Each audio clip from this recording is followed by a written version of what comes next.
Bonjour et bienvenue dans l'émission Humanitaire du mois de mai. En fait, nous recevons plein d'auteurs de livres, des énergéticiens, astrologues. On est aussi en ce moment à la parapharmacie de Nutriment. Vous savez, Humanitaire est en mode nomade. En fait, on va aller rencontrer des entrepreneurs, des commerçants de cœur, des personnes qui agissent entre l'âme et la matière. Et, pardon. Et nous vous recevons aujourd'hui à Nutriment et notre prochaine invitée est Florence Arguelles. Bonjour Florence. Bonjour.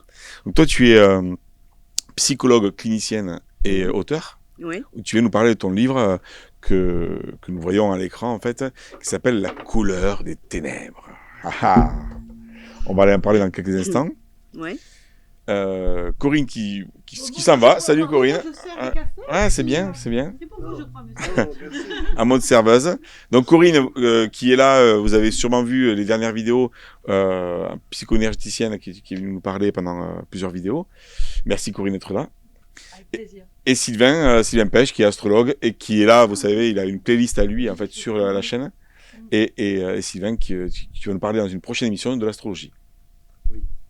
Savoir à quoi ça sert. Plein de questions. Revenons à Florence. Donc tu es spécialisée dans les thérapies comportementales et cognitives. Tu es Pas que. Je fais aussi de la psycho-énergétique. Psycho-énergétique et je marque aussi pas, en en général, neuropsychologie aussi. Ouais. Voilà. Et tu accompagnes les adolescents, les adultes dans une approche intégrative.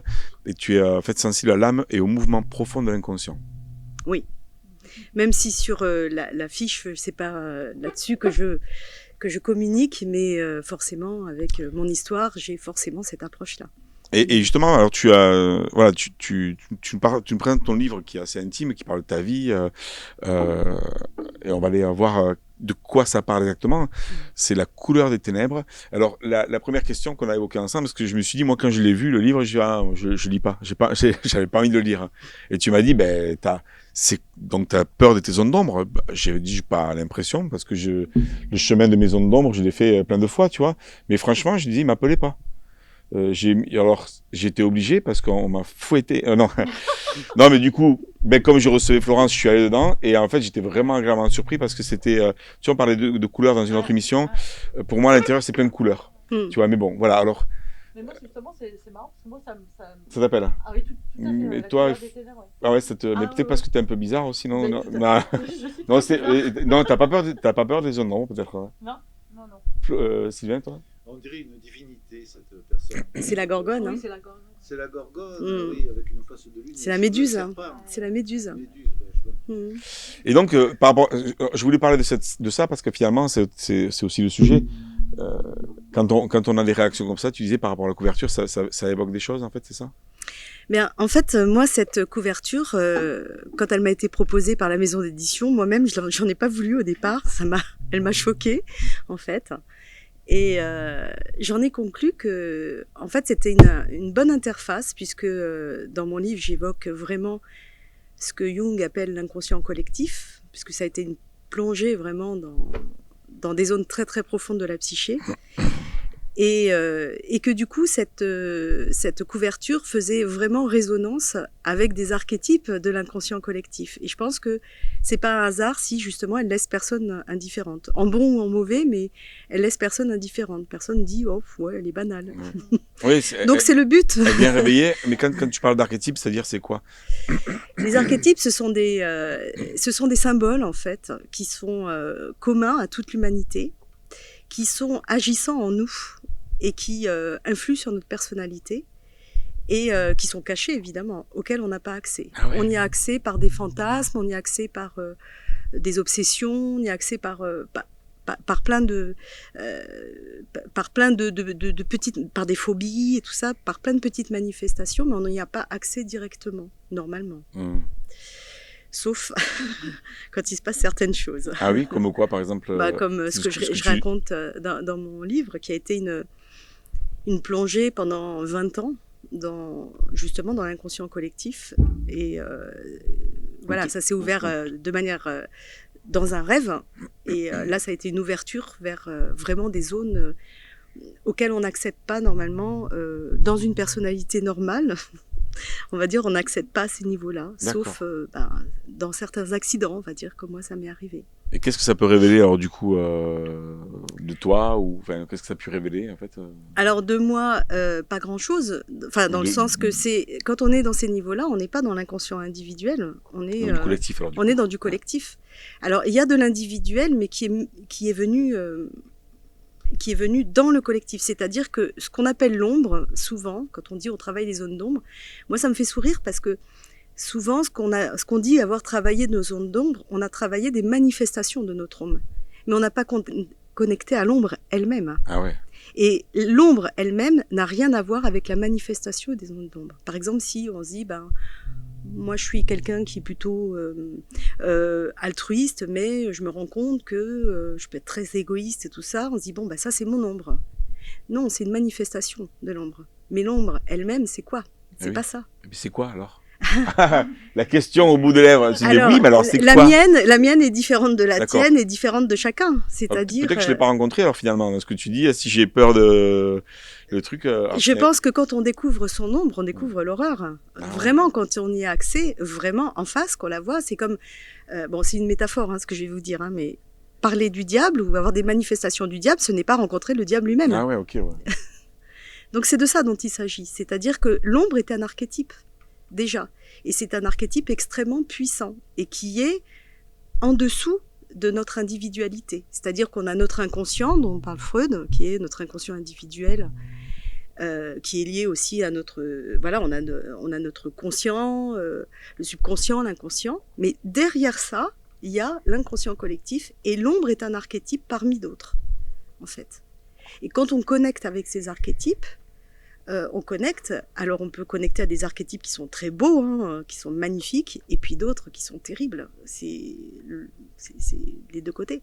Mais alors du coup, est-ce que tu conseilles ou proposes à tout le monde de rencontrer son ombre? Je conseille pas, je conseille surtout d'être bien encadré, ce qui n'a pas été mon cas, puisque moi je dormais. Donc, oui, toi tu le faisais en rêve, ce que tu moi l'expliques dans ton livre. Ça a été... je pense que l'inconscient s'est ouvert avec une rencontre dont je parle au début, d'une femme qui a réveillé mes zones d'ombre, en fait. Et en fait, à la suite de ça, il y a eu tout un processus d'entrée, on va dire, dans cette ombre. Et une fois que l'inconscient était ouvert, par contre, là, c'était bien ouvert. Et ça a duré plus de 20 ans. Bonjour, moi c'est le diable. Ah, mais ça a chanté. Ouais. Ah oui, d'accord. Ouais. Donc, ça va très loin, je veux dire... ça peut aller très très loin. C'est-à-dire pas accompagné ou mal accompagné, comme ça a été mon cas. Ça a été jusqu'à la folie à un moment donné. Ah ouais. Ah ok, donc heureusement que tu es sorti. Apparemment, je sais pas, on n'a pas fini l'émission, mais... Je dois avoir une zone de folie sans être complètement folle. Ah ouais, c'est ça, ouais, t'arrives à... du coup, ça te permet de faire des trucs complètement dingues, peut-être, comme écrire un livre, je sais pas. Oui, du coup, j'ai écrit un livre, oui. Au départ, pas forcément dans l'idée de l'éditer, mais c'est venu après. Et justement, qu'est-ce qui t'a donné envie de partager parce que du coup, c'est assez autobiographique, en fait, dans ton livre. Tu nous racontes tes moments de vulnérabilité, tes rêves et justement tout ce que tu as vécu comme ça. Qu'est-ce qui t'a donné envie de le faire En fait, ce livre-là, comme je le dis au début, il a été écrit en 2 fois. La première partie, il a été écrit, je crois, en 2014 ou 2012, je sais plus. Enfin, il y a plus d'une dizaine d'années. Là, quand j'ai commencé à écrire, j'étais pas complètement sortie. Ça allait mieux déjà, mais j'étais pas complètement sortie de tout ça. Ce qui m'a donné envie d'écrire, c'était au départ plutôt de faire un recul sur moi-même. C'est-à-dire de remettre de l'ordre dans ce chaos, parce que ça a été tellement chaotique. Ah ouais. Que toute la psyché a explosé en fait. Et du coup, il a fallu que le travail d'écriture, ça a été un travail de fourmi, de remise en perspective de mon histoire, une chronologie, enfin voilà, faire des associations et tout ça, mais je l'ai écrit tel que je l'ai vécu en fait. Et donc pas forcément avec une analyse distanciée, même pas du tout. Je l'ai écrit comme je l'ai vécu. Et puis je l'ai laissé de côté. Et quelques années après, donc en 2022, je crois, ou 21, je sais plus, quand j'ai écrit le livre, c'était un moment où je me sentais un peu, où je m'ennuyais un peu parce que mon travail c'était pas ça. Enfin voilà, il y avait plein de choses qui allaient pas. Et du coup, j'ai eu l'idée de reprendre ce livre-là, juste pour le relire au départ. Et je sais pas, j'ai eu l'intuition en regardant ma bibliothèque d'un livre que je n'avais jamais lu, que j'avais dans la bibliothèque depuis longtemps. Un livre de Stanislas Grof, qui est un psychiatre qui parle de la psychologie transpersonnelle. Et là, quand j'ai commencé à lire ça, ça m'a explosé à la figure la compréhension de ce que j'avais vu, en fait. Parce que D'accord. Jung, je connaissais déjà, mais il me manquait une dimension que Groff m'a donnée sur les traumatismes de naissance, en fait. Ce à quoi on n'a pas accès, même en psychologie énergétique, on n'y a pas accès à ces niveaux-là. Ou alors très rarement. Donc, et en fait, j'ai écrit ce livre, et ensuite, ça a été vraiment un exercice didactique pour moi-même, déjà. Ouais. Et ensuite, une fois qu'il a commencé à être écrit, je me suis dit, bah oui, je vais l'écrire plutôt pour les professionnels de santé, en fait. Ah oui, ok. Entre autres. C'est ça, t'as Pas voulu... que, mais ouais. beaucoup pour les professionnels de santé. Parce que je me dis, j'ai la chance, ou la malchance, mais d'être à la fois celle qui l'a vécu, et en même temps, mon métier de psychologue peut me permettre aussi une compréhension qui soit pas une vision ésotérique des choses, même si l'ésotérisme en fait partie, mais qui soit plutôt un lien Rationnel. entre l'ésotérisme, le spirituel et la psychiatrie, en fait. Et je trouvais que l'intérêt était là. Voilà. Donc, Super, ça vous parle, là, tous les deux, tout ça ouais. Tu prends... Tu peux l'acheter le livre ici après. Ouais. Je pense que ça va être. Ouais. Je pense que par rapport à ce qu'on parlait de la psychoénergie, je sais que c'est Là, j'ai des frissons partout là. Ouais. Mais vraiment, ça me. Tout à fait. C'est mon corps qui parle là. Ouais, quand je l'écoute. Oui, je sens. T'as vu, il n'y avait pas Maury quand tu parlais. Hein. Si, il y a le frigo là, mais. Non, mais vraiment, c'était. Waouh. C'est que bon, c'est un continent mystérieux. Le psychisme est un mystère total. Et comme tu le laissais entendre, parce que si j'ai mon pris, hein, on porte toute l'histoire de l'humanité en nous, en fait. toute l'horreur et toute la beauté. Et toutes les forces aussi. Les forces qui cherchent à en devenir. Et qui ont leur propre loi. Il y a des structures de l'inconscient. Ça arrive, l'ombre se d'ici. Petit à petit, on m'a beaucoup parlé de ça. Hein, comme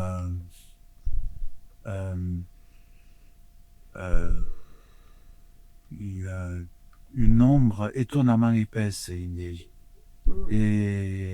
et en fait tout se tient, tout est en interprétation. Donc il y a une ouverture du champ de conscience extraordinaire dans cette démarche d'investigation de l'inconscient personnel, collectif. La frontière est difficile à discerner, je suppose.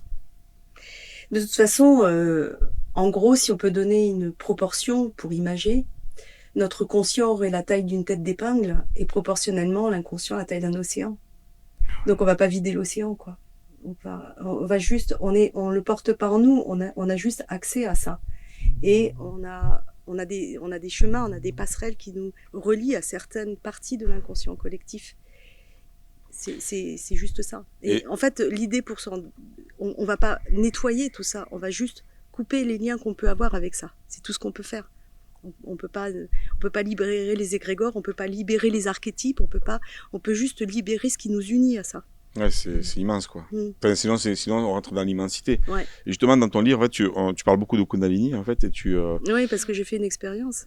Ouais, c'est ça, qui a un rapport avec l'inconscient, ou d'aller plus haut. En fait, tu conseilles, en fait, justement, de faire attention à la Kundalini, de faire un travail en même temps sur l'ombre, parce que sinon, c'est dangereux d'aller se connecter à quelque chose de plus grand sans avoir fait ce travail-là. Disons que moi, je trouve qu'en Occident, on a pris la Kundalini, qui est plutôt un concept oriental, mais...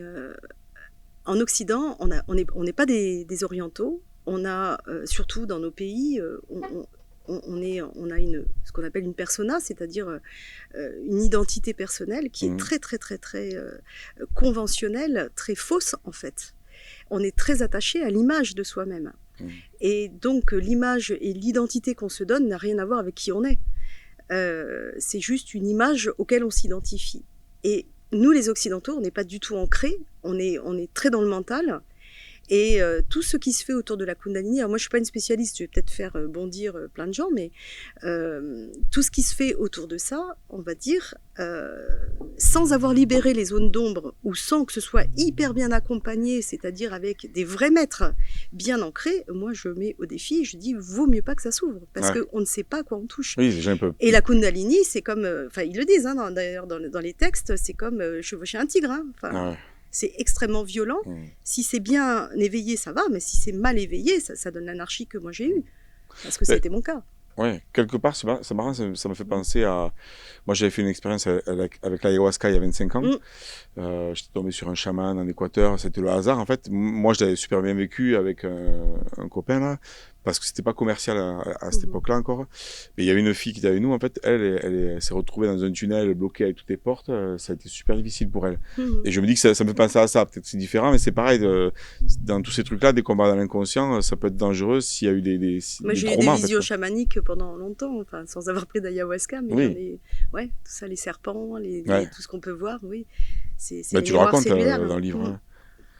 Et justement, dans le livre, tu parles aussi tu parles de Jung. On a compris que tu t'es aussi, en quoi Jung, ça t'a aidé, par exemple, par rapport à ce que tu as vécu. À comprendre la nature, c'est-à-dire, la nature de mes expériences, c'est-à-dire les archétypes. Qu'est-ce que ça ouvrait, sur quel niveau je me situais, en fait, parce que c'est tellement fort. C'est tellement ingérable pour eux. C'est des énergies qui sont à la fois, qui sont humaines et non humaines en même temps, qui sont collectives. Donc nous, en tant qu'individus, on peut pas gérer ça tout seul. Enfin, je veux dire, c'est trop puissant. C'est trop puissant. Mais même quand t'en parles, en fait, c'est déjà un monde à part. Tu vois, la plupart des personnes ne vont pas comprendre forcément, parce que si on a la vision d'un monde comme ça et que derrière on veut pas voir ça, là tu nous amènes dans des sphères incroyables. C'est pour ça que ce livre, il est plutôt pour des professionnels qui seraient déjà un peu ouverts à ça, et pour des gens qui sont aussi dans des recherches spirituelles, mais qui sont pas comme dans beaucoup de mouvements qui se font dans la spiritualité où tout le monde s'aime. C'est un refoulement massif de l'ombre, et à mon avis, je me dis autant rester là-dedans, parce que s'ils savaient vraiment ce qu'il y a derrière, je pense que c'est vraiment pour des gens qui veulent découvrir la spiritualité, mais qui comprennent qu'il n'y a pas que le beau. Il y a le contraire, et le beau existe parce que le mal existe, enfin le laid existe. Mais oui, bien sûr. Donc, c'est pour ça que tu disais d'ailleurs. Sinon, il n'y aurait pas de mouvement. Et oui, c'est pour ça que tu dis qu'on n'a pas rencontré le diable, mais c'est ça. C'est qu'en fait, des fois, tout le monde veut être lumière et machin, mais en fait, des fois, il faut rencontrer le diable en nous, ou le diable en général. Tu dis, c'est pas beau. Oui, mais je peux vous dire que avec ce que j'ai vécu pendant des années, non, c'est pas beau. Ouais. Quand on voit comme du cannibalisme, de la pédophilie, des trucs sataniques et tout ça, on peut pas dire que quand on navigue là-dedans, on peut pas dire que ce soit beau. C'est l'horreur. Ah ouais. C'est l'horreur. Bon, en tout cas, si vous voulez en savoir plus et si vous voulez aller plonger dans l'univers de Florence et pourquoi pas dans votre inconscient aussi, c'est La couleur des ténèbres aux éditions Aluna du groupe Pictos. C'est notre partenaire, avec Humanitaire. Florence Arguelles. En tout cas, merci d'être là. Une dernière question, peut-être, ou suggestion. Est-ce que tu veux rajouter un truc par rapport au livre en tout cas, une information supplémentaire qui pourrait donner envie de le lire je pense que une des premières choses à faire, c'est, quand on regarde la couverture, c'est déjà qu'est-ce que ça fait. Et déjà, ça en dit long sur soi. Ok, alors qu'est-ce que ça fait C'est-à-dire, en fait, que si c'est quelque chose qui est compliqué, et que moi, je crois qu'il faut le lire ni avec fascination, parce que ça peut fasciner aussi, je le sais, ni avec peur. En fait, il faut le lire juste pour le lire. Et je pense que ce livre, il peut transcender déjà des zones d'ombre de soi en le lisant, juste si on n'y met rien dedans. C'est-à-dire pas d'affaire, juste la curiosité de le lire. Ouais. Voilà. Et ça, il peut être... J'ai une amie quand même qui m'a beaucoup surprise, qui l'a lu. Et c'est une amie dont je parle à un moment donné un petit peu, qui a beaucoup de peur, qui est une fille très sensible et extrêmement angoissée.